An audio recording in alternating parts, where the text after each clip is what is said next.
O que a senhorita está fazendo? Tô limpando as coisas pra ficar bem limpinho. Aí as coisas ficam limpas e folha. Bem limpa e bem folhinha. E eu adorei limpar. A minha avó que ensinou. E a sua mãe vai deixar você brincar com água?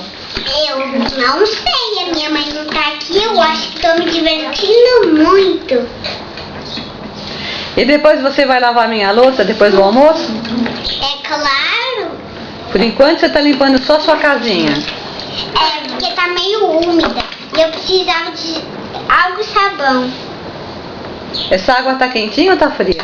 Põe a mão, vem pôr a mão. Depois eu vou, agora estou filmando você.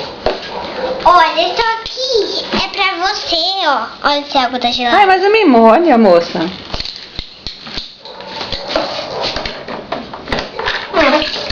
Você finge que você não me conhecia, né? É. E eu não te conheço. Mas tem água de verdade aí, é?